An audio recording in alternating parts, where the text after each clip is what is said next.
हमारे जप का, हमारे नियम का, हमारे व्रत का, हमारे अनुष्ठान का, हमारी परिक्रमा का, हमारे हर प्रकार की धार्मिक स्थितियों का फल क्या है?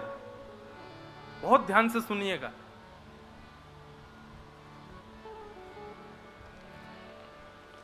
कोई वृंदावन में सबके नियम बने हुए हैं, कोई नित्य वृंदावन परिक्रमा का नियम लिए बैठा है, कोई नित्य अमुक अमुक नाम, इतना नाम हमको इतना जपना है, इसका नियम लिए बैठा है, कोई अखंड वृंदावन वास का नियम लिए बैठा है, हम वृंदावन छोड़ के कभी नहीं जाएंगे, कोई ब्रजवासियों की यहां की मधुकरी पाने का नियम लेकर के बैठा है। परंतु इन सब नियमों के पालन का फल क्या है?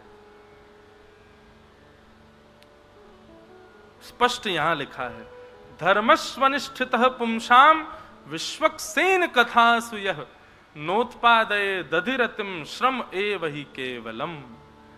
आप जितने भी नियम करते हैं, उन नियमों का फल यह है कि आपकी कथा सुनने में रुचि बढ़े, ठाकुर जी के सत्संग श्रवण में रुचि बढ़े। ये समस्त नियमों का फल है। और माफ कीजिए, आप नियमों का पालन वर्षों से कर रहे हैं, लेकिन कथा में आपकी रति नहीं बढ़ रही है, तो स्पष्ट लिखा है, नोत्पादये दधिरतिम श्रम एव हि केवलम। आप केवल उस नियम पालन का श्रम कर रहे हो, कोरी मेहनत कर रहे हो, फल आपको मिल नहीं रहा है। बहुत बड़ी बात है। कथा में प्रीति बढ़ना, सत्संग में अनुराग बढ़ना, कथा सुनने की लालायत, जिस प्रकार प्यास, पानी के प्रति प्यास होती है, भोजन के प्रति भूख होती है, श्वास के प्रति, वायु के प्रति श्वास की इच्छा होती है, ठीक वैसे ही हमारे मन की ये ऐसी तड़पन हो कि कहीं कोई सत्संग हो रहा है, ये पता चले और हम तुरंत वहां उपस्थित होने का भाव रखें, तो समझिएगा आपके नियम, आपके व्रत, आपके संकल्प, आपकी परिक्रमा एवं आदि आदि जो भी भाव हैं, वे सब अब अपना फल दे रहे हैं। ये सबका फल है। अच्छा, एक चीज मैंने देखी, भगवान के जो प्रिय है ना, हरिप्रिय, आप जितने भी हरिप्रियों के नाम लोगे, वे सब कथा से प्रेम करते हैं। हनुमान जी महाराज हरिप्रिय, राम जी के बड़े प्रिय। प्रभु चरित्र सुनवे को रसिया, राम लखन सीता मन बसिया। प्रभु चरित्र सुनवे को रसिया। हनुमान जी को आप लड्डू को भोग मत लगाओ, अकौआ के पत्र भले ही मत चढ़ाओ, उनको भले ही सिंदूर मत लगाओ, लेकिन आप हनुमान जी के मंदिर में जाके प्रभु चरित्र सुना दो, हनुमान जी आनंदित हो जाएंगे। देवादिदेव महादेव शंकर भगवान कथा के हरिप्रिय हैं और कथा के प्रिय हैं। भगवान की प्रथम पटरानी श्री रुक्मणी जी अपने पत्र में ही लिखती हैं, श्रुत्वा गुणान भुवन सुंदर शुणवताम ते निर्विश्य कर्ण विवरई हरतोंग तापम। हे ठाकुर जी, मैंने आपको कभी देखा नहीं है, मैं केवल आपकी कथा सुनती हूं और उस कथा श्रवण से ही मुझे आपसे प्रेम हो गया, मैं आपसे विवाह करना चाहती हूं। कथा की श्रवण रसिका रुक्मणी जी। और सबन को छोड़ो, हमारी वृंदावनेश्वरी श्री राधा रानी। कल हम लोगों ने एक बात कही ना, किशोरी जी ने सुखदेव जी का त्याग क्यों किया? त्याग नहीं किया उनका, उनको अपने से कुछ समय के लिए दूर किया ही क्यों? बोले, पहले जिनका तुम कीर्तन गाते हो उनकी कथा याद करके आओ, उनकी कथा में रम के आओ, तब हम स्वीकार करेंगे। वृंदावन में लोग हम श्री जी के हो जाएं, हम श्री जी के हो जाएं, श्री जी हमको स्वीकार कर लें, श्री जी हमको अपना लें, वाक्य लैया कहा करें।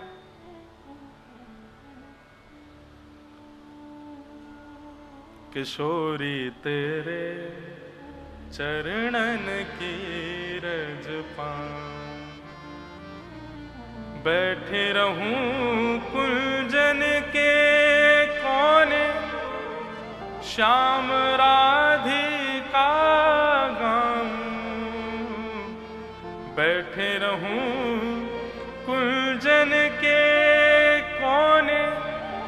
श्याम राधिका गाऊं, किशोरी तोरे चरणन की रज पाऊं। एक बात लिख लीजिएगा, जो गाएगा वही पाएगा। जाने कभी गायो नहीं है, जो गाएगो नहीं वो कभी ना पा सके इनको, ये बात निश्चित है। और गावे को मतलब केवल राग को ध्यान करके केंद्र में लेकर के गानो नहीं है। गाने को मतलब कीर्ति का गान, कीर्तन। कीर्तन का मतलब क्या होता है? जहां तन की स्थिति भूल करके आप उनकी कीर्ति में रम जाओ, वो कीर्तन। जहां तन की सुध ना हो। 4 घंटा कथा में बैठे, कभी ऐसे पांव करके, कभी यूं पांव, ये भी एक प्रकार से कीर्तन में व्यवधान है। इतनी भी भान ना रहे कि हमारे आसन कैसे हैं, हमारे वस्त्र कहां जा रहे हैं। बस उन्मुक्त होकर के लगे हैं ठाकुर जी का स्मरण कर। वाग गदगदा द्रवते यस्य चित्तम रुदत्य भिक्षणम हसति क्वचिच्च विलज्ज उद्गायत नृत्यते च मदभक्ति युक्तो भुवनम पुनातु। जो गाएगा वही पाएगा, और जिसने भी गाया उसी ने पाया। और ये गायन ही, ये कथा में गा ही तो रहा हूं, ये बोल नहीं रहा हूं। माफ कीजिएगा, जब आप संसारी चर्चा करते हैं ना तब आप बोलते हो, पर जब आप भगवत चर्चा करते हैं तब आप गा ही रहे हो, आप स्वर में ही हो। ये यहां का बोलना और सामान्य बोलने में स्वर में अंतर दिख जाएगा आपको, क्योंकि वो बोलना है, ये गाना है। बिना गाए नहीं पा सकते उनको। तो हमारे द्वारा किए गए सारे व्रत नियम अनुष्ठान सबका फल क्या है? कथा में रति होना, कथा में अनुरक्ति होना, सत्संग के प्रति आसक्ति होना, ये समस्त हमारे व्रत नियमों का फल है। सवै पुंसाम धर्मस्वनिष्ठितः पुंसाम विश्वक्सेन कथासु यः नोत्पादये दधिरतिं श्रम एव हि केवलम्।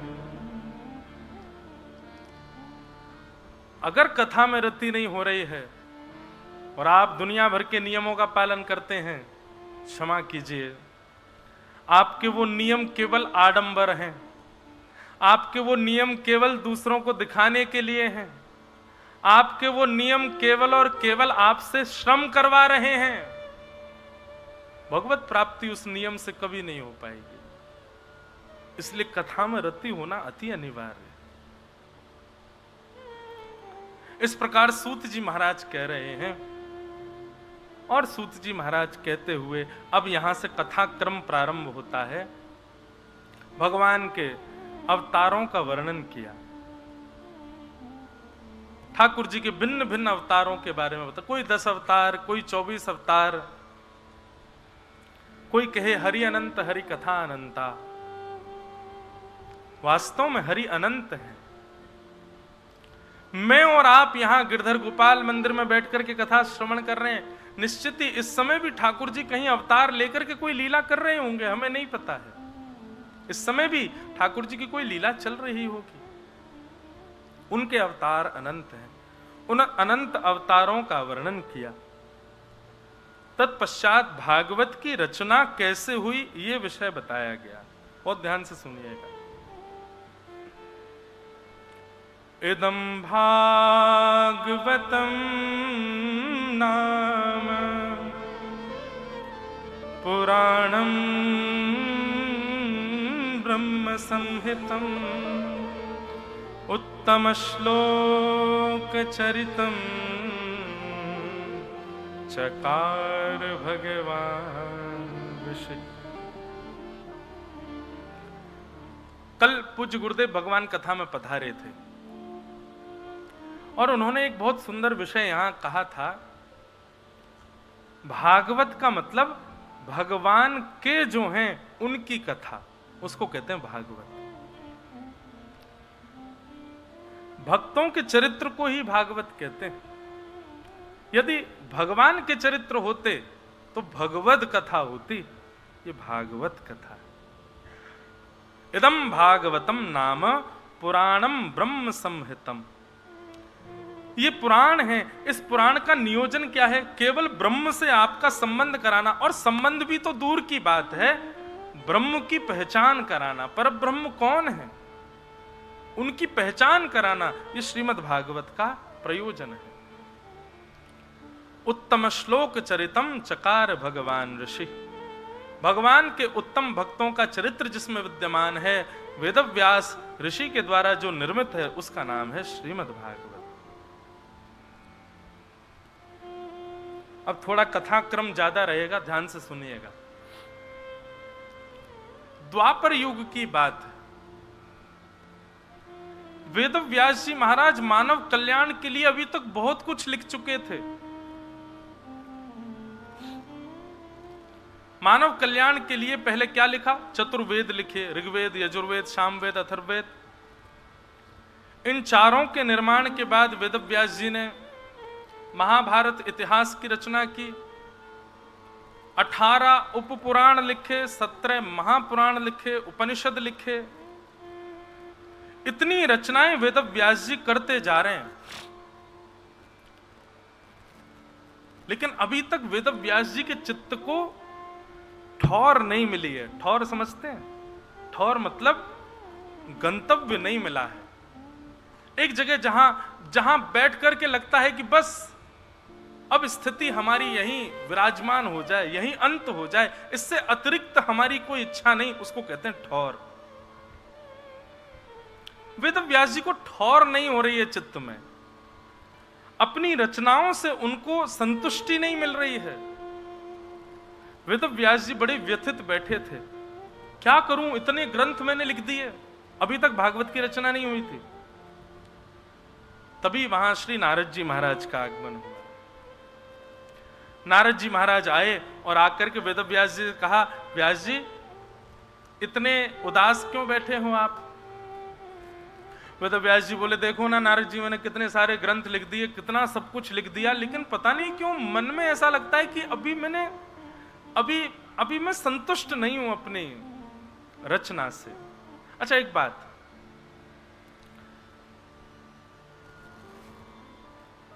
भजन में संतुष्टि ना होना यह एक प्रकार का वरदान है। भजन में, सेवा में, वृंदावन दर्शन में या वृंदावन रस बीथी का चिंतन करने में संतुष्ट ना होना, यह बहुत बड़ी कृपा है ठाकुर जी की। अगर आपको संतुष्टि हो गई, मैं जो कर रहा हूं यह पर्याप्त है, मैं जो विचार कर रहा हूं, मैं जो सुन रहा हूं, मैं जो सुन के आया हूं, ये पर्याप्त है, बस ये संतुष्टि जिस दिन आ गई, समझ लीजिए उस दिन श्री जी ने आपका हाथ छोड़ दिया है। श्री जी यदि हाथ पकड़े रहेंगी तो आपको कभी संतोष का अनुभव नहीं होगा।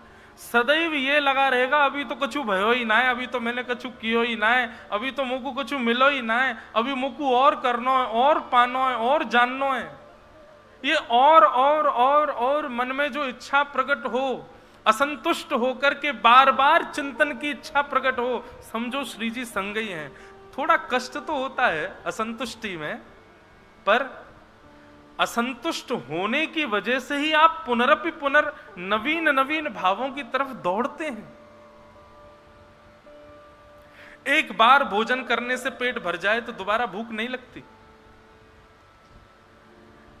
लेकिन कई बार ऐसा होता है कि जब लिवर खराब होता है ना, तो एक बार भोजन के बाद भी बहुत लंबे समय तक भूख नहीं लगती। लेकिन हर 2 घंटे में कुछ खाने की इच्छा हो तो यह समझना चाहिए कि पाचन क्रिया हमारी बढ़िया है। ठीक वैसे ही हर क्षण, हर पल, हर भाव में ये लगे, नहीं अभी तो मुझको और करना है, अभी मुझको और जानना है, अभी मुझको और सेवा में रत होना है, अभी मुझको और स्थिति में प्रवेश करना है, अभी मुझको और भजनो है। ये असंतुष्टि जो बनी हुई है, अपर्याप्त की स्थिति चित्त में जो बनी हुई है, ये वरदान है कि श्री जी आपके ऊपर अभी भी कृपा बनाई हुई है।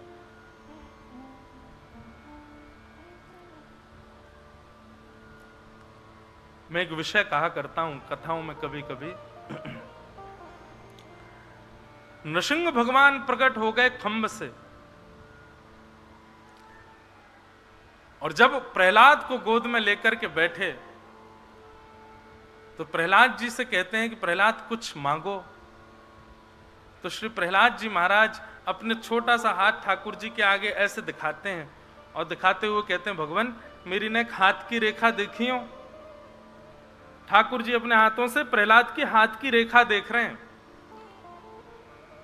नृसिंह भगवान कहते हैं, क्या देखना है प्रहलाद, बताओ।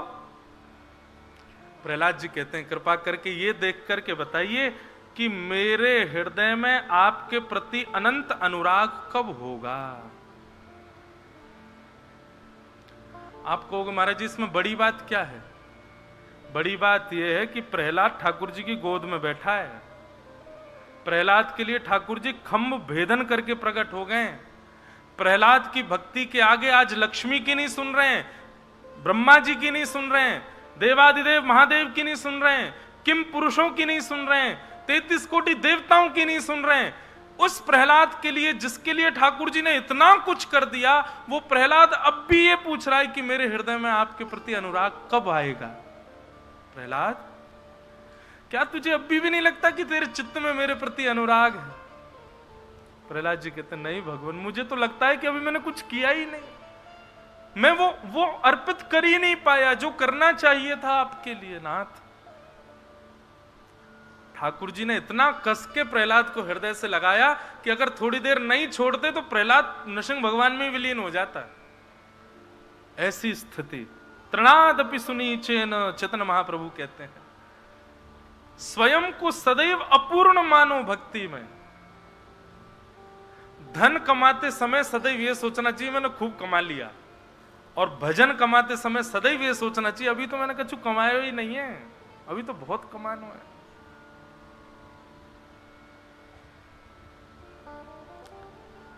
कई लोग नाम जाप करते हैं तो वो बटन वाले मशीन से करते हैं।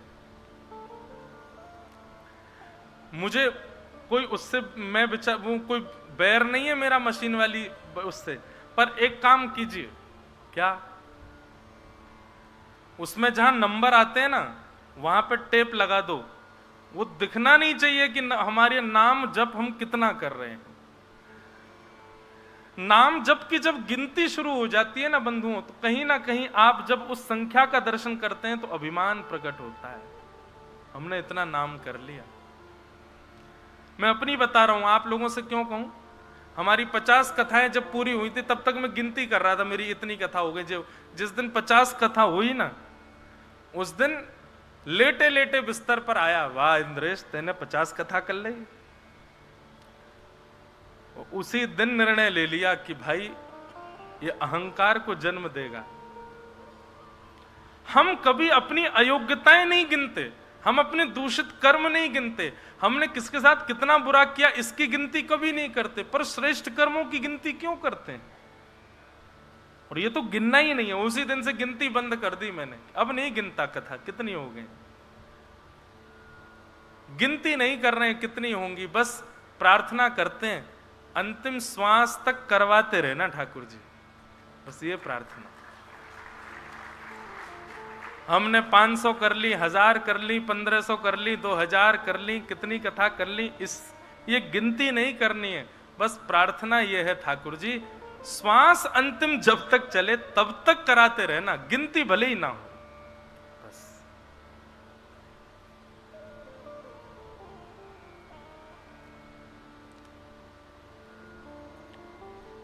वेद व्यास जी महाराज ने अनंत रचनाएं की पर चित्त को शांति नहीं मिली। तब नारद जी महाराज आए और नारद जी आकर के कहते हैं, व्यास जी दृष्टता क्षमा हो, मैं बताऊं आपके चित्त को शांति क्यों नहीं है। बोलो बताइए। तब नारद जी कहते हैं कि भवतानुदित प्रायम यशो भगवतो मलम ये नैवासौ न तुष्येत मन्ये तद्दर्शनम खिलम।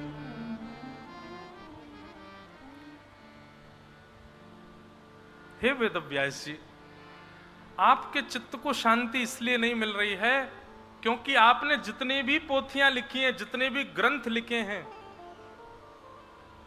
सबके लेखनी में 4 बातों को ही प्रधान रखा है। आपने 4 बातों को केंद्र में लेकर के आपने असंख्य श्लोक लिख दिए हैं, असंख्य पुराण लिख दिए हैं। और वो 4 बातें कौन कौन सी हैं? धर्म, अर्थ, काम और मोक्ष। इसको कहते हैं चतुर्विध पुरुषार्थ। आपने जितने भी ग्रंथ लिखे उनमें यही बताया कि धर्म कैसे बढ़ेगा, अर्थ कैसे बढ़ेगा, कामनाओं की पूर्ति कैसे होगी और मोक्ष की प्राप्ति कैसे होगी। इन चतुर्विध पुरुषार्थ की प्राप्ति के ही भाव आपने सब जगह बताए हैं। वेदव्यास जी बोले तो मुझे और क्या करना चाहिए था? बोले पंचम पुरुषार्थ। और माफ कीजिए, धर्म, अर्थ, काम, मोक्ष, ये एक का भी यदि आप अनुगमन करते हैं तो आपको बाकी के तीनों का भी करना पड़ेगा, मतलब 4 पुरुषार्थों का करना पड़ेगा, धर्म, अर्थ, काम, मोक्ष। पर यदि कोई पंचम पुरुषार्थ का अनुगमन करता है तो उसको इन 4 की आवश्यकता नहीं है। और वो पंचम पुरुषार्थ क्या है? प्रेम। वो पंचम पुरुषार्थ है प्रेम।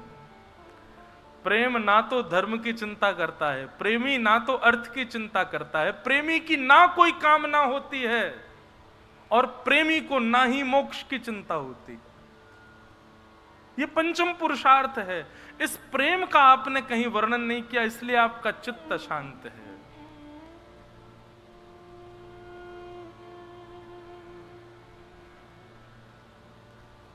प्रेम।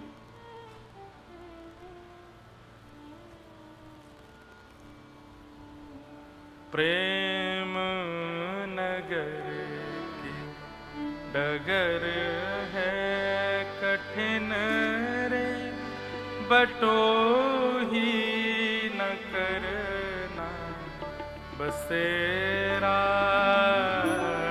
पग बढ़ा हो न जाए अंधेरा, पग बढ़ा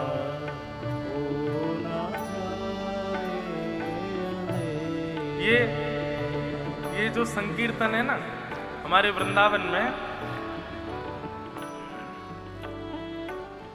परम पूजनीय, आप सबने उनका नाम सुना होगा, रासाचार्य पद्मश्री श्री राम स्वरूप जी महाराज। उनके पूज्य पिताजी महाराज, उनके द्वारा रचित ये मेघश्याम जी, पूज्य श्री मेघश्याम जी महाराज। मेघश्याम जी, उन्होंने ही रास लीलाओं के मंचों का प्रारंभ किया। और ऐसा कहते हैं कि श्री मेघश्याम जी की गोद में साक्षात ठाकुर जी खेलने आते थे। उनका ये पद है। और ये पद क्या है? ये चेतावनी है, क्योंकि आगे की जो कथा होने वाली है ना बंधुओं, वैसे तो अब तो पहले दिन से ही प्रेम में ओतप्रोत कथा चल रही है, लेकिन फिर भी ये भागवत की कथा धर्म पथिक नहीं है, ये अर्थ पथिक नहीं है, ये कामनाओं की पूर्ति के लिए नहीं है। और ये भी कह दूं, श्रीमद् भागवत की कथा मोक्ष प्राप्ति के लिए भी नहीं है। ये तो केवल आपको प्रेम प्रदान करने के लिए, आपके चित्त में प्रेम प्रकट हो उसके लिए है। हाँ, कहते जरूर हैं कि श्रीमद् भागवती वार्ता मुक्तिदानेन गर्जति, पर मुक्ति का मतलब वहां पर वैकुंठ की प्राप्ति नहीं है। मुक्तिदानेन गर्जति मतलब संसार के विषय भोगों से मुक्तिदानेन गर्जति, संसार के विषयों से मुक्ति प्रदान करती है भागवत की कथा। श्री वृंदावन वसति लीला परिचरो, जगन्नाथ स्वामी नयन पथगामी भवतु में। सदा श्यामा श्याम के हो जाओगे, सबसे मुक्त होकर के, ये मुक्ति मिलेगी भागवत से। इसलिए यदि ऐसी मुक्ति चाहिए तो ही आना यहाँ पे, नहीं चाहिए प्रेम डगर की डगर है कठिन रे, बटोही न करना बसेरा पग बढ़ा हो न जाए अंधेरा, पग बढ़ा हो ना जाए अंधेरा। ओ बादल विपद की अंधेरी है रातें, बादल विपद की अंधेरी रातें, बादल विपद की अंधेरी है रातें, बादल विपद की अंधेरी रातें, ओ बादल विपद की अंधेरी है रातें, बादल विपद की अंधेरी रातें। आगे का क्या है?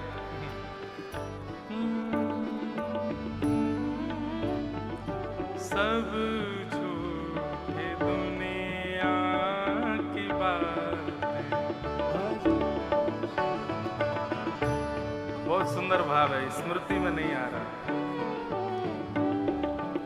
कह रहे हैं बादल विपद अंधेरी है रातें, और शब्द कुछ ऐसा है कि संसार के जो व्यवहार आप निभा रहे हो ना, ये सब झूठी हैं बातें। लखों श्याम पुत्रिन में उनकी झलक, मित्र हो जाए पल में सवेरा, पग बढ़ा हो न जाए अंधेरा, हो भजन सार सब झूठी दुनिया की बातें, भजन सार सब झूठी दुनिया की बातें। लखों श्याम पुत्रिन उनकी झलक, मित्र हो जाए पल में सवेरा, पग बढ़ा हो न जाए अंधेरा, पग बढ़ा हो ना जाए अंधेरा, पग बढ़ा हो न जाए अंधेरा, पग बढ़ा हो ना जाए अंधेरा।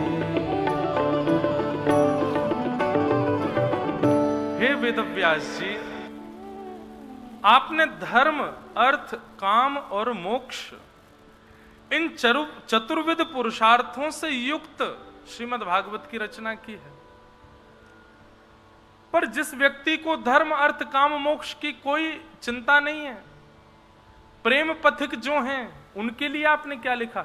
और माफ कीजिए, आप वृंदावन के ब्रजवासियों को देखेंगे ना, तो वे ब्रजवासी आपको ऐसे दिखेंगे, उनको ना तो धर्म से कोई मतलब है, ना ही उनको अर्थ से कोई मतलब है, ना ही उनकी कछु और कामना है, और ना ही उनको मोक्ष की कामना। वृंदावन में तो कहें मुक्तियों नौन सी खारी लागे, बोले मुक्ति कैसी लगे? बोले नमक जैसी लगे, खारी खारी, हमें नहीं चाहिए मुक्ति। कहे गोपाल ते मेरी मुक्ति बताओ।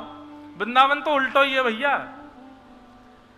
ये छठीकरा रोड ते जैसे तुम भीतर घुसो ना, यो समझियो पृथ्वी ते कहीं भीतर अंदरूनी कोई जगह पहुंच गए हो।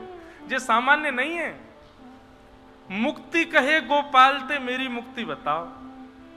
तो गोपाल जी कह रहे हैं वृंदावन चली जा, मां ब्रजवासी घूमते रहें, डोलते रहें, उन ब्रजवासी की चरण रज जब उड़ेगी ना, तो ब्रज रज उड़ मस्तक पड़े, तो मुक्ति मुक्त है जाए। अरे मुक्ति, तू वृंदावन चली जा, मां ब्रजवासीन की चरण रस तेरे माथे पे पड़ जाएगी ना, तू मुक्त हो जाएगी, जा। बताओ, अब धर्म के पथगामी इस बात को स्वीकार करेंगे? धर्म में मुक्ति सर्वश्रेष्ठ है, और वृंदावन में मुक्ति की हालत क्या कर रखी है हम लोगों ने। नहीं चाहिए मुक्ति। अर्थ की तो पूछो ही मत। यहां तो मानवन की छोड़ो, बंदर भी आपके अर्थ मतलब बंदर भी लेके भाग जाएं। वास्तव में ये भी बड़े ना, ये धार्मिक, ये बंदर भी वो नहीं है, चश्मा लेके जामे यूं कहें अरे बाबड़े हमारे श्यामा श्याम ने जो तो को वास्तविक नेत्र देखे उनते देख इनको, ये नकली नेत्र पहन के काई गुजारो है।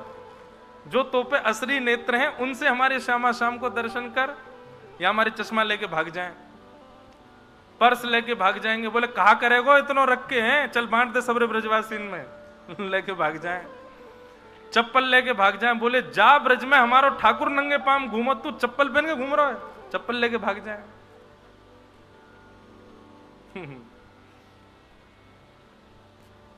तो वृंदावन में तो धर्म की कोई स्थान नहीं, अर्थ का कोई स्थान नहीं, और कामना बस श्यामा श्याम राजी रहें, ये दोनों प्रसन्न विराजे रहें, या के अतिरिक्त कोई कामना भी नहीं है ब्रजवासीन की। और अंतिम आया मोक्ष, और मुक्ति की तो स्थिति बताई दी, वो तो चाहिए ही नहीं किसी को, मुक्ति की भी कोई कामना नहीं, केवल पंचम पुरुषार्थ प्रेम यहां पर लागू होता है, केवल प्रेम। और नारद जी कह रहे हैं, हे व्यास जी, इतना सब कुछ आपने धर्म अर्थ काम मोक्ष की छाया में बैठ करके लिख दिया, मेरे कहे से एक भाव इन चारों को त्याग के प्रेम की छाया में लिख करके देखो, आपके मन को शांति मिलेगी। क्यों? क्योंकि जब आप धर्म अर्थ काम मोक्ष के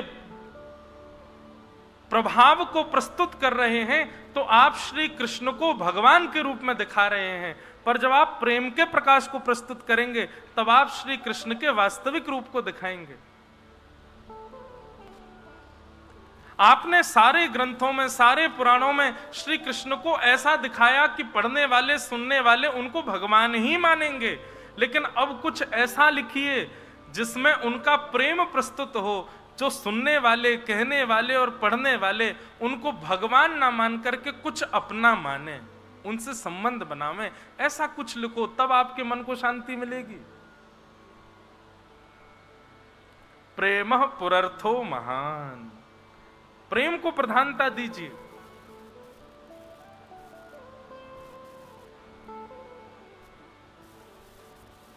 कैसी लीला हमारे ठाकुर जी की। बोले वही जगत नियंता, जगदाधार, वही परमेश्वर ईश्वर जो अत्यंत अपरस में अपनी सेवा करवाते हैं, जिनको अत्यंत पवित्र माना जाता है, जो यज्ञ भोगता हैं। इतने पवित्र भगवान की स्थिति वृंदावन में क्या है? बोले मेहनादि निवास्तो, मेहनादि निवास्तो। गोपी कह रही हैं, मैया अपने लाला को समझा लो, नहीं तो काउदना देख लेंगी हम जाकू। मैया बोली मेरे लाला ने कहा कियो? बोलो मैया तुम्हारो लाला चोरी करे। मैया बोली काय की चोरी करे? तुम्हारे रत्न चुरा लिए, तुम्हारी मणि चुरा ली, तुम्हारे गहने चुरा लिए। बोले नहीं नहीं नहीं नहीं। तो बोले मैया मक्खन की चोरी करे। मैया ने खूब सारी युक्ति बताई, तुम ऊंचे छींके पर रखे करो, तुम अंधेरे में रखे करो, तुम ऐसे छुपा के रख दे करो, तुम बड़े अंदर कमरान में रख दे करो, मेरो लाला ना आवेगो। तो एक गोपी कहती है, बोले मैया चोरी ना करवे तो बढ़िया, तो तुम्हारो लाला चोरी कर जाए वो ठीक है। बोले क्यों? बोले तुम्हारे लाला को जा घर से माखन चोरी करवे को ना मिले ना, तो चूल्हा में धरे भये अग्नि के कोयलान को उठा के लावे और वह घर के बाहर ऐसे निशान बना जाए कि या घर ते मुंह को माखन नहीं मिलो है, याद नहीं, या घर ते मेरो पेट ना भरो, तो मैं भी पूरा प्रयास करूंगा कि या घर के हर सदस्य को पेट ना भरे। मैया बोली तो लाला ने कहा कियो? बोले मैया बस पूछो मत, मैंने जैसे तैसे अपनी मटकी बचाई ली, तुम्हारे छोरा थे सोई बाहर निकल के गयो। बोले अच्छा तेने मुंह को माखन खावे तो रोको, मैं तू को बताऊंगो। मैंने कि चल चल तू तो ऐसी बात बनाती ना, आज हम भूखे रहे गोपी ध्यान रहियो, कल तेरो पूरा घर भूखो सोवेगो, भूखो रहेगो। मैया बोली कहा कियो लाला ने? बोले मैया हम सवेरे उठते 5 बजे सवेरे भोर में, वहां से पहले तुम्हारो लाला आ गयो घर पे, और जा चूल्हे में हम भोजन बना में, अपनी धोती वोती उतार के वहीं पे बैठ के सब कर आयो और बनाते रहो भोजन। मैं हनादि निवास्तव, श्रीमद् भागवत में वर्णन है। वेद व्यास जी मुंह पकड़ करके बैठ गए। नारद जी बोले कहां लिखी आपने ये बात? कहीं भी नहीं। आपने हर जगह कृष्ण के प्रभाव को बताया है, उनका स्वभाव कहां दिखाया आपने? अब ये प्रसंग आप कहेंगे तभी तो सुनने वाले को प्रेम होगा उनसे, और जब तक प्रेम को आप प्रदान नहीं करेंगे तब तक आपका चित्त शांत नहीं होगा। मुझे कभी कभी इस विषय को कहते कहते लगता है, यदि नारद जी ने आकर के वेद व्यास जी को नहीं समझाया होता, प्रेम की प्रधानता ना बताई होती, तो कभी भागवत की रचना नहीं होती। और यदि श्रीमद् भागवत ना प्रकट हुई होती तो आप और मैं, हम सब इस स्थान पर नहीं बैठे होते, ये कोई कोरा जंगल ही होता। सूरदास ना हुए होते, मीराबाई ना हुई होती, कुंभन दास, रैदास आदि आदि ये रसिक जन जिनका जो प्रेम के पथिक हैं, इन सबको प्रेम को प्रदान किया ही श्रीमद् भागवत ने है। यदि भागवत की रचना नहीं होती तो इन सब का भी हमको नाम कभी स्मरण में नहीं मिलता। स्वामी श्री हरिदास जी महाराज, हितरवंश महाप्रभु, गोपाल भट्ट गोस्वामी, श्री जीव गोस्वामी पाद, ये सब कहां से मिलते हमको यदि भागवत नहीं होती तो? ये प्रेम प्रकाश ग्रंथ है, प्रेम प्रदायक ग्रंथ है, प्रेम प्रधान ग्रंथ है। यहां की प्रधानता ही प्रेम है।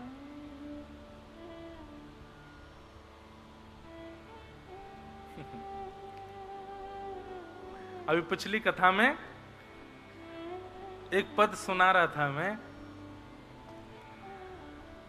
गोपियों ने आकर के ठाकुर जी की खूब शिकायत कर दी मैया से। तो ठाकुर जी यशोदा मैया के आगे रो रहे हैं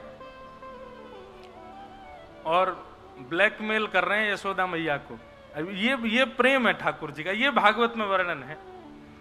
मैया तो कह रहे हैं, मैं नहीं माखन खायो मैया मेरे, मैं नहीं दही चुरायो, मैं नहीं माखन खायो मैया मेरी, मैं नहीं दही चुरायो। मैया ये सबरी गोपी झूठ बोल रही है कि मैं माखन खाऊं, क्योंकि यशोदा मैया डांट रही है लाला को। तो ठाकुर जी कह रही है, भोर भय गैयन के पाछे मधुवन मोहे पठायो, 4 प्रहर वंशी वट भटक्यो, सांस पर घर आयो। मैया मेरी हालत देख रही है तू? सुबह हेती गैयान को लेकर के मैं गैया चरावे चलो जाऊं, वंशी वट मधुवन आदि सब जगह जाऊं, और जब चराते चराते गैया जब थक जाएं, 4 प्रहर निकल जाएं, वाके बाद थको हारो इन गैयान को समेट करके लेकर के आऊं। इतना परिश्रम मैं करूं, फिर भी मुंह पे चोरी को इल्जाम लगा रही है सबरी गोपी। मैं नहीं माखन खायो मैया मेरी, मैं नहीं दही चुरायो। सूरदास जी का पद है, मैं लाला मैं बालक बैयन को छोटो, छीको कहा विधि पायो। मैया तो को पता है 10-10 हाथ ऊंचे छीके पे मटकी रखे जे गोपी, और मैं नेक सो लाला कैसे जाऊंगा इतना ऊपर, कैसे मक्खन चुराऊंगा? मैया तू मुंह पे इल्जाम लगा रही है, तू इन सबन की बातन में आकर के मोको दूषित दृष्टि से देख रही है।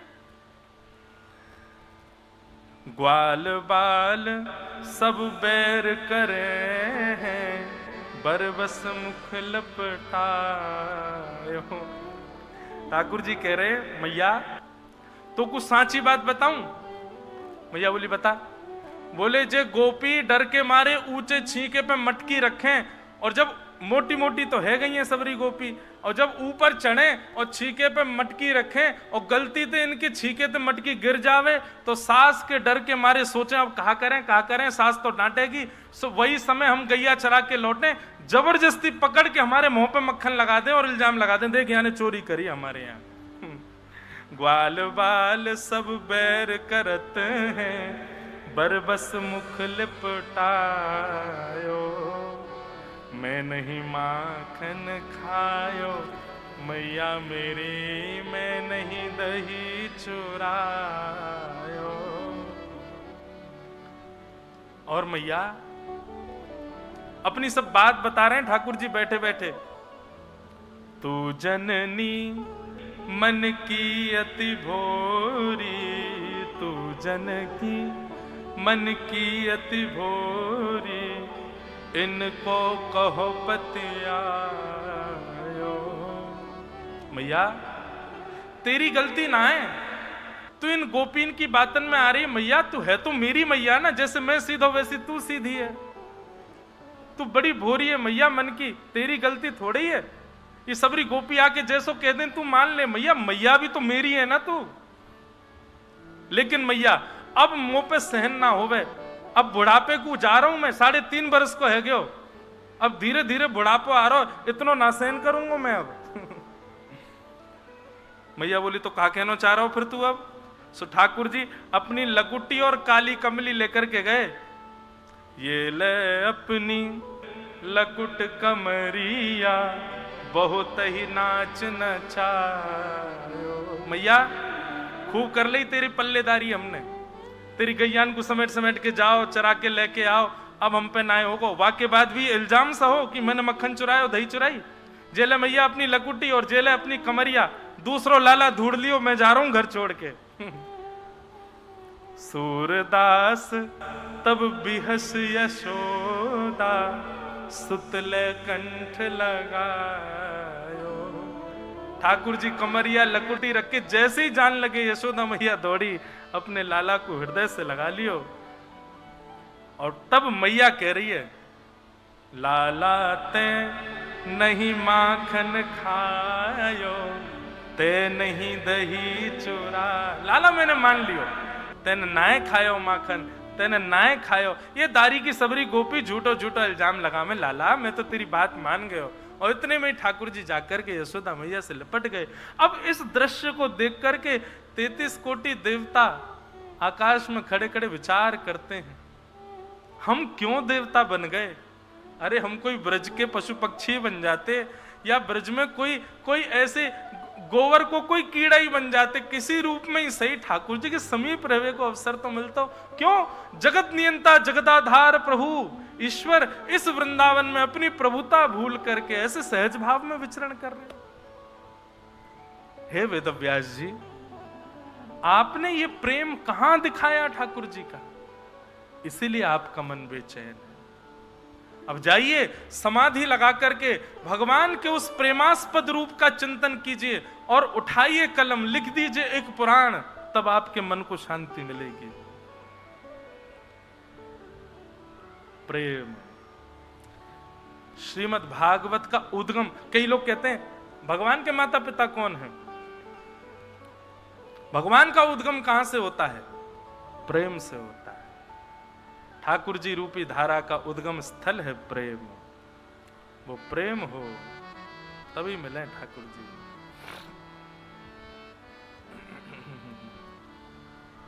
गाते हैं, हमारे ब्रज का भाव है, कौन पावे आको पार, प्रेम नदिया की सदा उल्टी बहे धार। कौन पावे आको पार, प्रेम नदिया की सदा उल्टी बहे धार। अरे कौन पावे आपको पार, प्रेम नदिया की सदा उल्टी बहे धार। कौन पावे आपको पार, प्रेम नदिया की सदा उल्टी बहे धार। कौन पावे आपको पार, प्रेम नदिया की सदा उल्टी बहे धार। कौन पावे आपको पार, प्रेम नदिया की सदा उल्टी बहे धार। ओ देखो मैं सुनाऊं एक बात अनु में, देखो मैं सुनाऊं एक, बात में देखो मैं सुनाऊं एक बात अनु में, देखो मैं सुनाऊं एक। बात में कौन सी बात? ब्रह्म निराकार रयो गोकुल में खे, ब्रह्म निराकार रयो।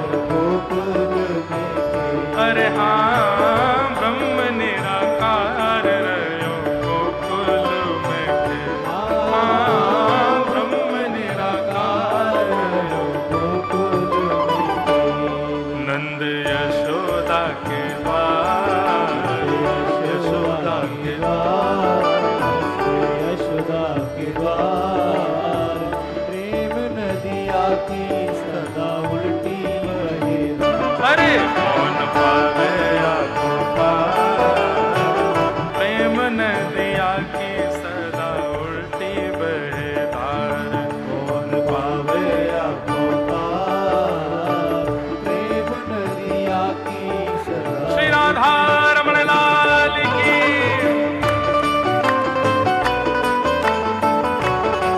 भुजा उठा के करताल बजाओ।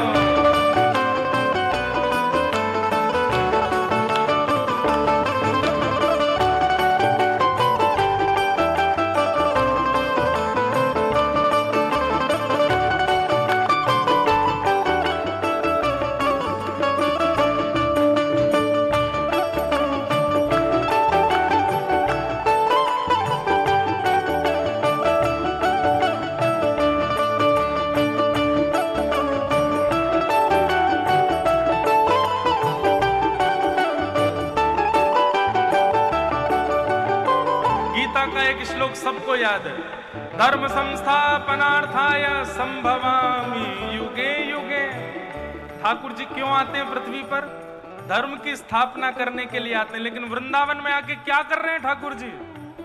विष्णु अवतार विश्व पोषण करण, विष्णु अवतार विश्व पोषण करण। विष्णु अवतार विश्व पोषण करण,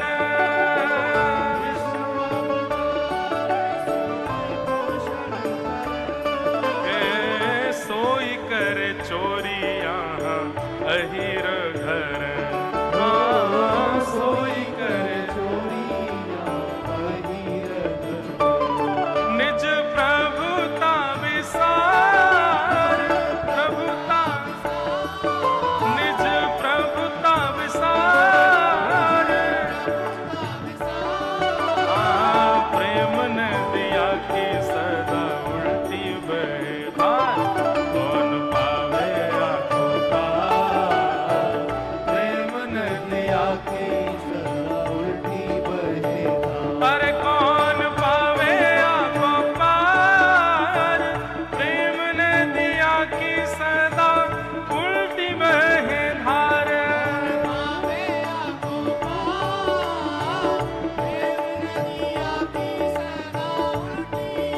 देखो जे वृंदावन उल्टो ही है, वो कैसे उल्टा है तो एक और प्रमाण सुनो।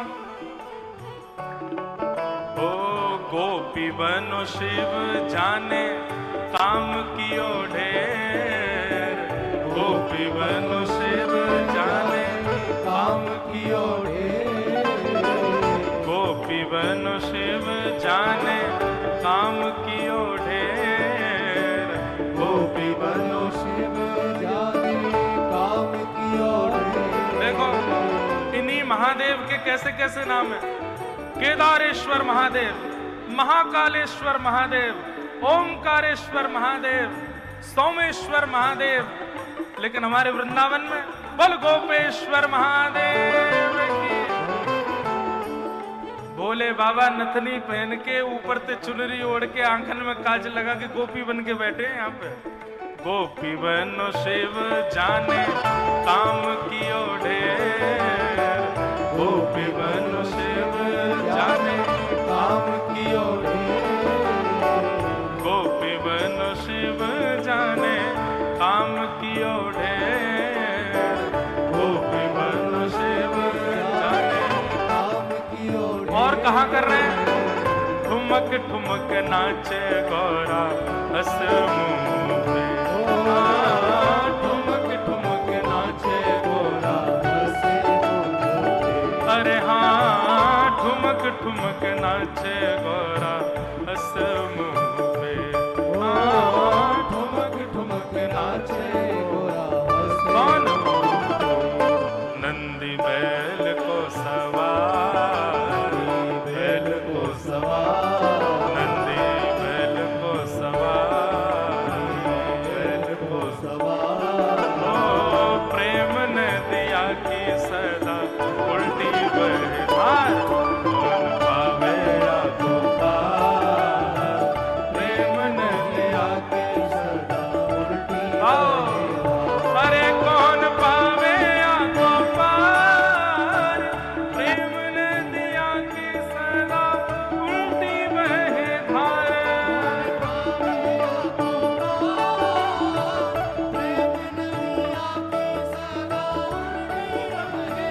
हाँ कौन पावे आपको पार, प्रेम ने दिया की सदा उल्टी बहे धार।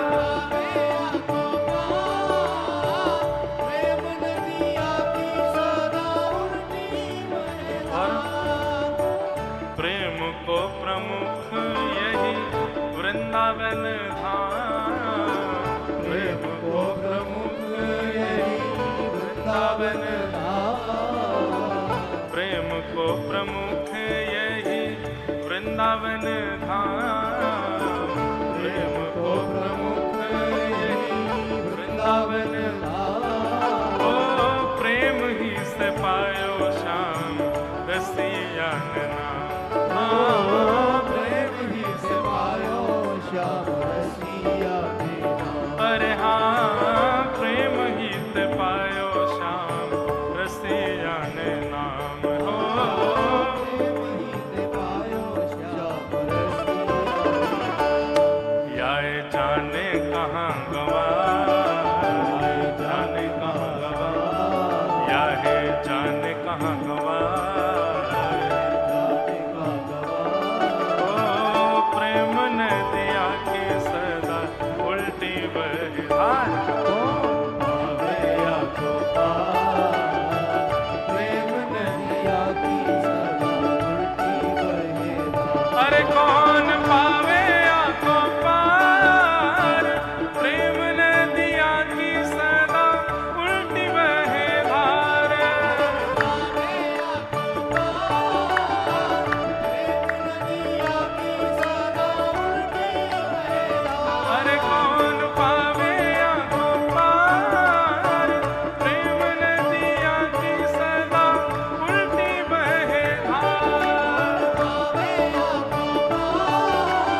ही ते पायो श्याम रसिया ने नाम।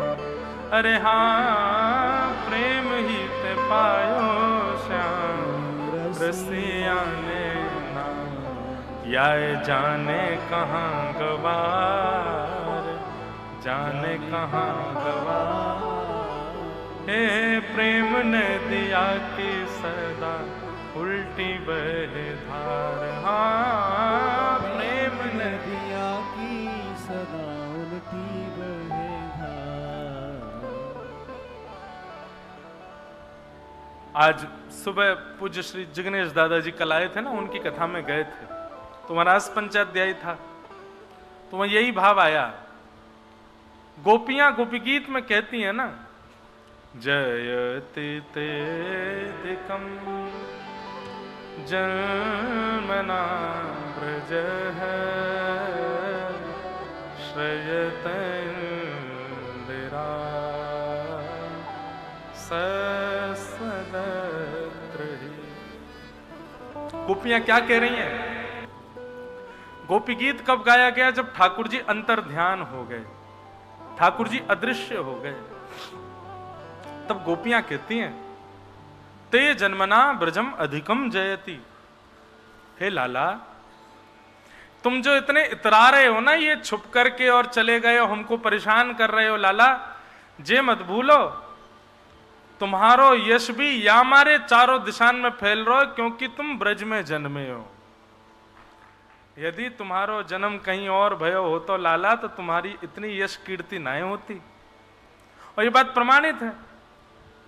ठाकुर जी का जन्म यदि बंबई में हुआ होता, तो मुंबई में श्री कृष्ण का अवतार होता, तो कैसे लगते भगवान हैं? ठाकुर जी का अवतरण यदि कलकत्ता में होता तो कैसे होते ठाकुर जी? अमी बूझते पारो ना। साउथ इंडिया में चेन्नई में ठाकुर जी जन्मे होते, श्री कृष्ण का अवतार यदि चेन्नई में हुआ होता, तमिलनाडु में, कैसे होते ठाकुर जी? अरे ठाकुर जी छोड़ो, ठाकुर जी की फिर रस चर्चाएं कैसी होती? अंडो वंडो ऐसे वहां की भाषा चलती चेन्नई की। प्रेम को प्रमुख यही वृंदावन धाम। लाला, ये तुम्हारो जो यश प्रेम को इतना फैलो है ना, वो यामारे फैलो है, क्योंकि तुम वृंदावन में जन्मे हो, ब्रजवासीन के पास जन्मे हो, या 84 कोस में जन्मे हो। ते जन्मना ब्रजम अधिकम जयति। एक भाव तो यह है कि तुम्हारे जन्म से ब्रज की महिमा बढ़ गई, पर गोपियां कह रही हैं हमारे ब्रज की महिमा कन्हैया के जन्म से नहीं बढ़ी, या की महिमा तो पहले से ही हती, बल्कि लाला की महिमा बढ़ गई ब्रज में आवे थे। वे लाला, ये जो तुम छुप करके हम लोगन को परेशान कर रहे हो ना, ऐसे मत करो।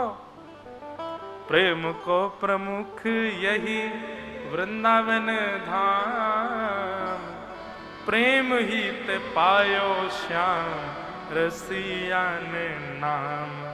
सब जगह जो ये नाम भयो रसिया को, वो प्रेम की वजह तो भयो। प्रेम वृंदावन ते मिलो। या जाने कहाँ गवार, या जाने कहाँ गवार, प्रेम ने दिया कि सदा उल्टी बहे धार। कौन पावे आको पार, प्रेम ने दिया कि सदा उल्टी बहे धार। नारद जी कह रहे हैं, हे वेदव्यास जी, प्रेम को प्रकट करने वाला ऐसा कोई भाव निर्मित करिए, तब आपके मन को ठौर मिलेगी।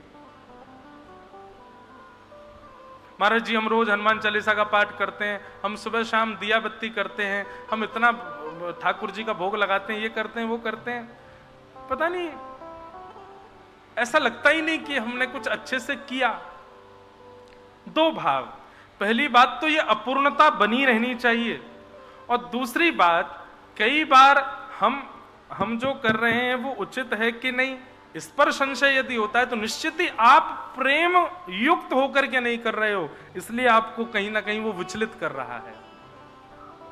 निश्चित ही आप प्रेम से विलग होकर के अन्य भावों को प्रधानता देकर के उस क्रिया को कर रहे हो, इसलिए आप विचलित हो रहे हो।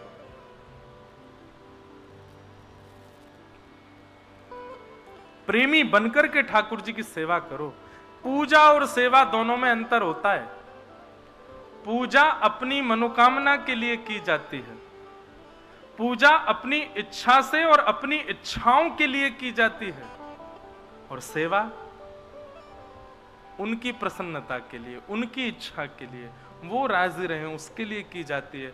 और वृंदावन सेव्य प्रधान, सेवा प्रधान है। पूजा वूजा नहीं होती है यहाँ पे, यहाँ सेवा होती है। कभी ग्रहण पड़ रहा हो ना, सूर्य ग्रहण हो, चंद्र ग्रहण हो, हमारी तटीय स्थान चले जाओ,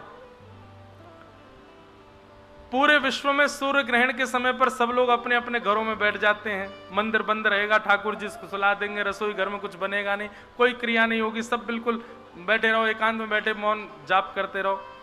और सूर्य ग्रहण जब होगा तो हमारे तटीय स्थान में भंडारा होता है। सूर्य ग्रहण चंद्र ग्रहण पे भंडारा होता है, उसका एक पद भी है। बोले क्या पद है? बोले सूर्य ग्रहण का मतलब तो ऐसा है, और चंद्र ग्रहण का दोनों का मतलब ऐसा है कि श्यामा श्याम दोनों आपस में लीला कर रहे हैं। तो जैसे सूर्य के आगे चंद्र के आगे कोई और ग्रह आ जाए तो ग्रहण माना जाता है, ऐसे ही वे कहते हैं सूर्य चंद्र ये हमारी किशोरी जी हैं और उनके आगे श्याम सुंदर आ गए। श्याम सुंदर ने किशोरी जी अंक में भर ली है, वही ग्रहण है रोए।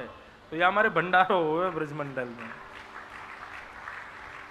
बोले चंद्रमा किशोरी जी हैं और हमारे लालजू ने उनको अंक में भर लियो है। ये ग्रहण संसार के लिए, वृंदावन वासिन के लिए, तो श्यामा श्याम को वामु मिलन है, ऐसा वृंदावन धाम।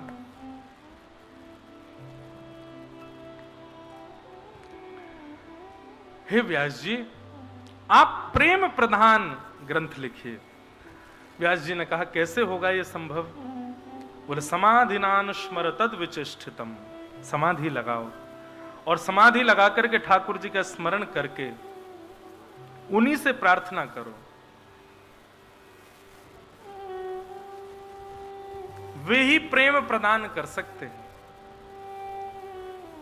वेद व्यास जी ने नेत्र बंद करके समाधिनानुस्मर तद विचेष्टितम समाधि लगाई और समाधि के पश्चात श्रीमद् भागवत ग्रंथ की रचना हुई। बोलो भागवत महापुराण की। और जैसे ही श्रीमद् भागवत की रचना हुई, अब तो वेद व्यास जी को इतना सुकून मिला, इतनी शांति मिली, इतने आनंदित हो गए। अब उनको लगा कि हाँ, अब मेरे चित्त को लग रहा है कि हाँ मुझे ठौर मिली है। अब आप कहेंगे महाराज जी अभी तो आप कह रहे थे ठौर मिलनी नहीं चाहिए, असंतुष्टि बनी रहनी चाहिए।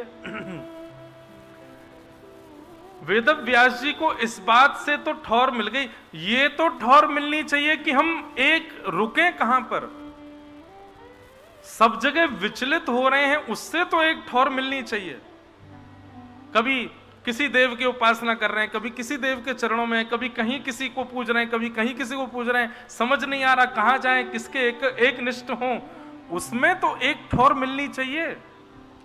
ऐसे सब जगह भटकते भटकते भटकते भटकते वेद व्यास जी को एक ठौर ये मिल गई कि भागवत की रचना हो गई।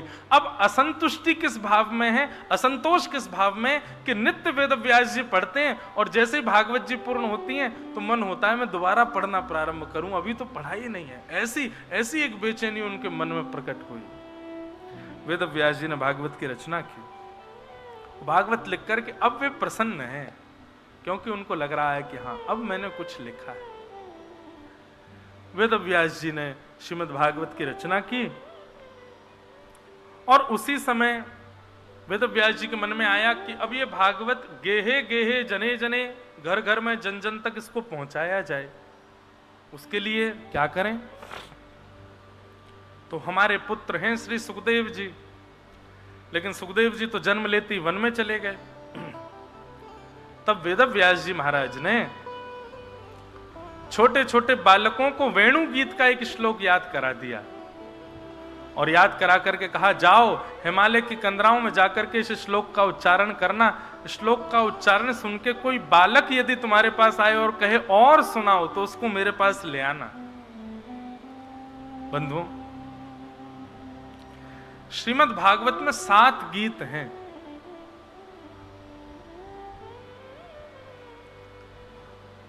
रुद्र गीत सबसे पहला गीत, रुद्र गीत, वेणु गीत, गोपी गीत, युगल गीत, भिक्षुक गीत, ऐल गीत, इस प्रकार से ये गीत हैं श्रीमद् भागवत में। लोग गोपी गीत के बारे में खूब जानते हैं, पर यदि कभी अवसर हो ना, किसी महापुरुष का वेणु गीत सुनिएगा, बहुत अद्भुत है वेणु गीत। जिस प्रकार कृष्ण अंतर्ध्यान हो गए और उन श्री कृष्ण की खोज में गोपियों ने गोपी गीत गाया, ऐसे ही वेणु गीत की स्थिति क्या है कि श्री कृष्ण गैया चराते चराते चराते जैसे वन में जाते हैं, खिड़कियों से गोपियां ठाकुर जी को देखती हैं, लेकिन अब ठाकुर जी तो वन में चले गए, नेत्रों को दिखाई नहीं दे रहे हैं, तो गोपियां अपने घर में बैठ करके नेत्र बंद कर लेती हैं, कृष्ण का स्मरण करती हैं। तो बैठी तो वो घर में हैं, पर कृष्ण जो जहां विचरण कर रहे हैं, जैसी लीला कर रहे हैं, वो सब लीलाओं का दर्शन घर बैठे बैठे गोपियों को हो रहा है। वही है वेणु गीत। ठाकुर जी अब क्या कर रहे हैं, अब कहां जा रहे हैं, कैसे गैया चरा रहे हैं, कैसे वेणु बजा रहे हैं, ये सब लीलाएं प्रकट होती हैं, वो फिर वेणु गीत है।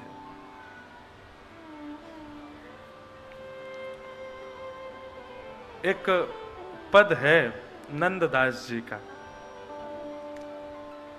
और वो नंददास जी का जो ये पद है, ये इस बात के संकेत में है कि गोपियां सब किशोरी जी से जाकर के, ये अंतरंग भाव है, गोपियां सब किशोरी जी से जाकर के कहती हैं कि हे श्यामाजू,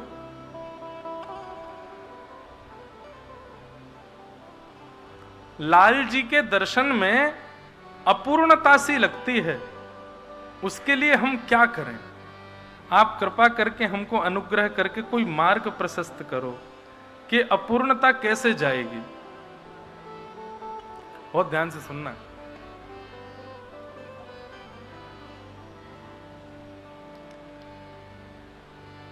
मैं पछहार रही बहु तेरो, एकहु अंग ननी के हेरो, मैं पछहार रही बहु तेरो। बहुत सावधानी से सुनना। गोपी गीत कितने लोगों को याद है? हाथ ऊपर करो। वाह, धन्य हैं आप लोग, हैं इतनी संख्या में बैठे। हम तो सोच रहे रसिक बैठे हैं, रसिकों की बात है, गोपी गीत ही याद नहीं है। गोपी गीत में एक पंक्ति आती है, उस पंक्ति में गोपियां कहती हैं, त्रुटयो गायते त्वाम पश्यताम्। हे श्याम सुंदर, जब आप गैया चराने के लिए हमारे सामने से जाते हैं ना, तो ठाकुर जी का स्वरूप कैसा है उस समय?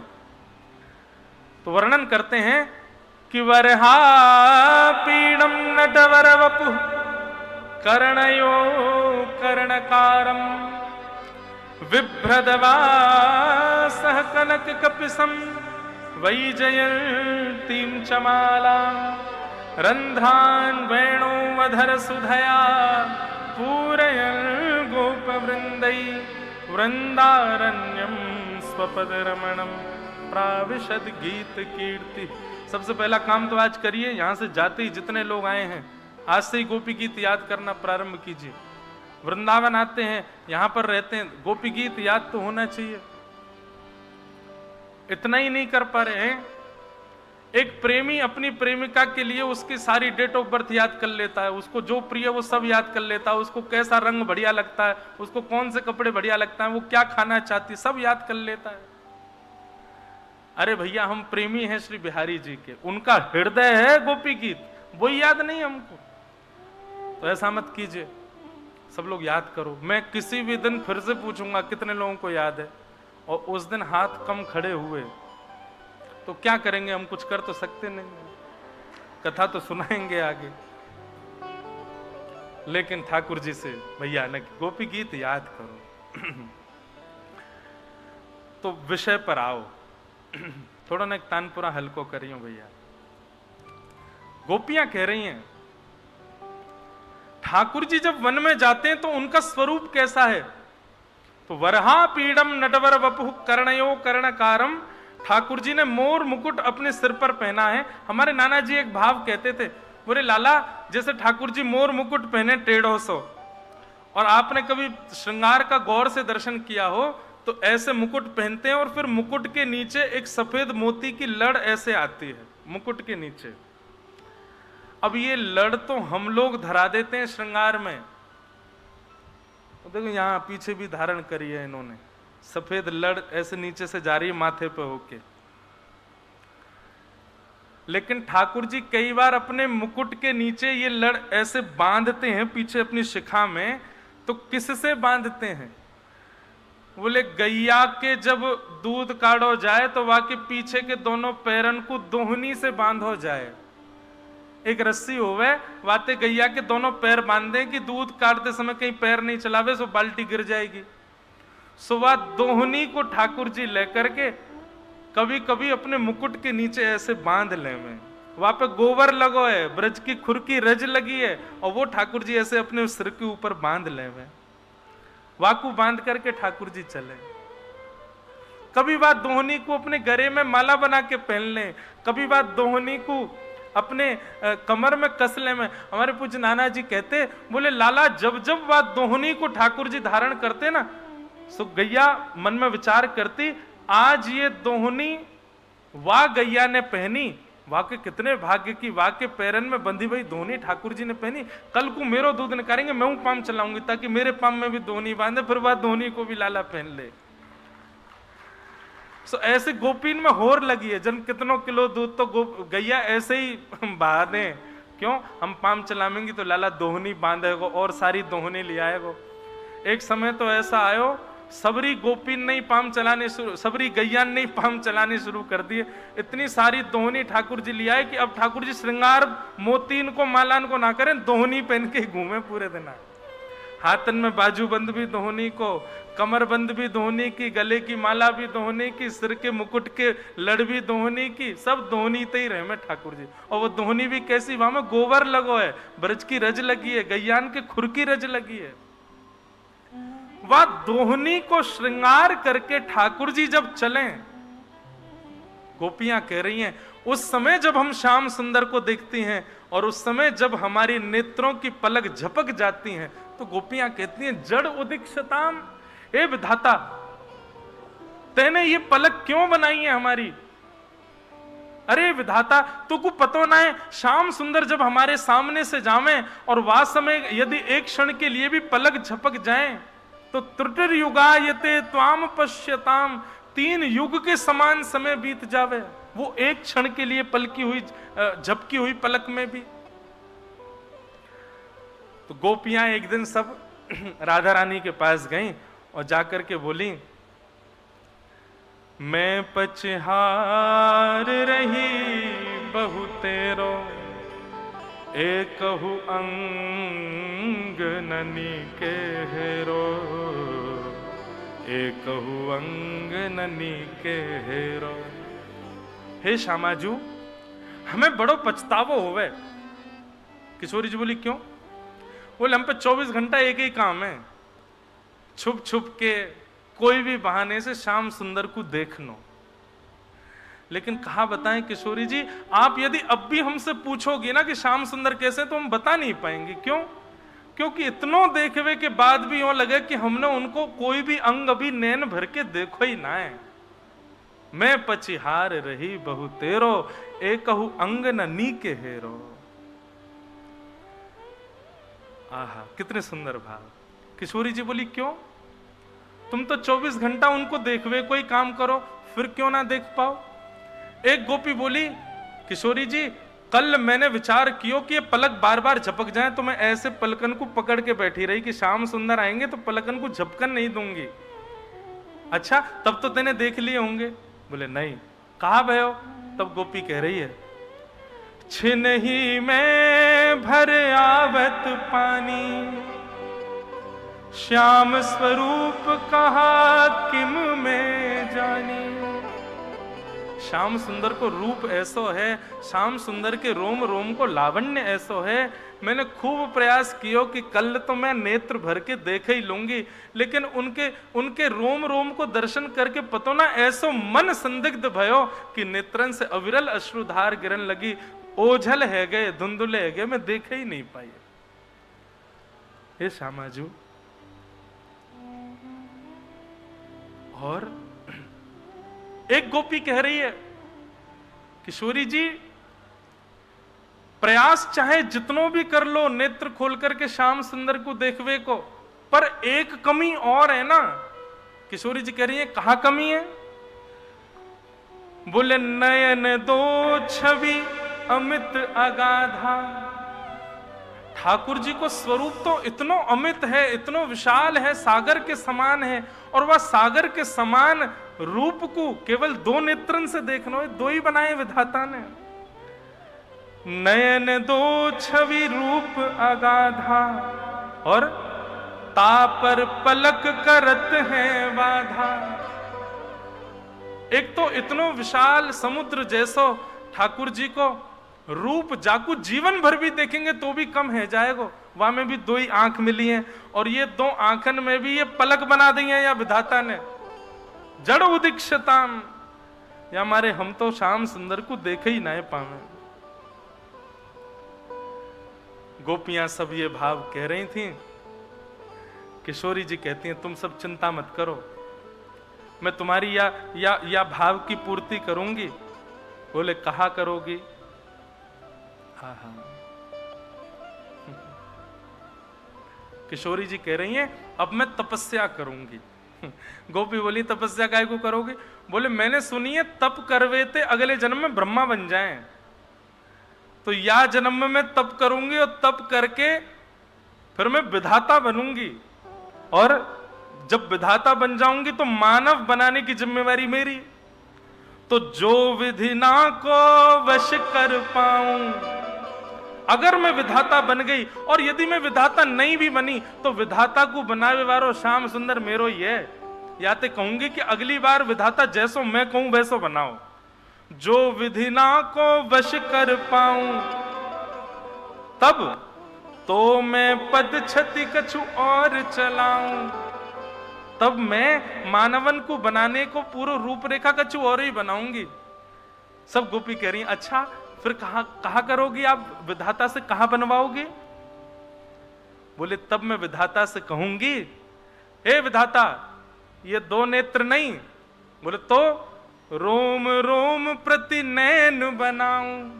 ये जितने रोए हैं ना शरीर में, इतने नैन बनाऊंगी, और एक टक रहे पलक न बनाऊंगी।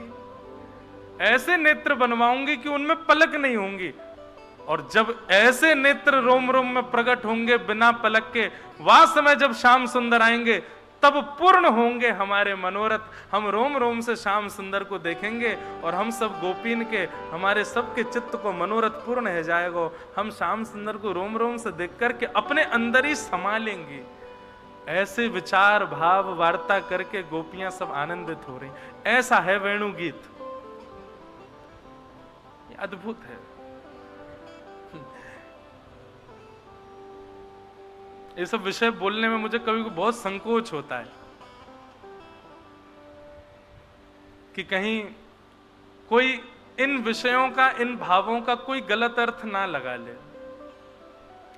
बंधुओं, ये निष्काम प्रेम है ब्रजवासियों का, ब्रज की गोपियों का ऐसा प्रेम। तो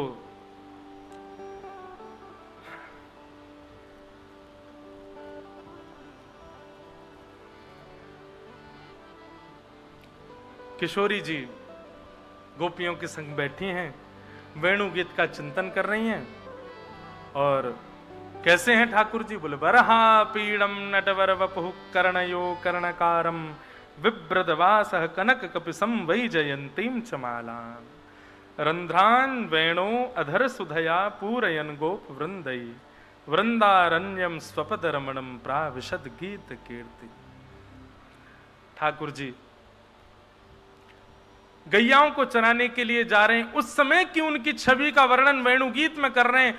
उसी श्लोक को वेद व्यास जी ने छोटे छोटे बालकों को याद करा दिया और कहा इस श्लोक का गायन हिमालय पर जाकर के करना, और यदि कोई नन्हा सा बालक आकर के कहे कि मुझे और सुनाओ इस विषय के बारे में, तो उस बालक को मेरे पास ले आना, क्योंकि वे जानते हैं कि सुखदेव जब इस विषय को सुनेगा वो निश्चित ही श्री कृष्ण के इस रूप लावण्य पर मोहित हो जाएगा और पूर्ण रूपेण कृष्ण को जानने के लिए मेरे पास चला आएगा।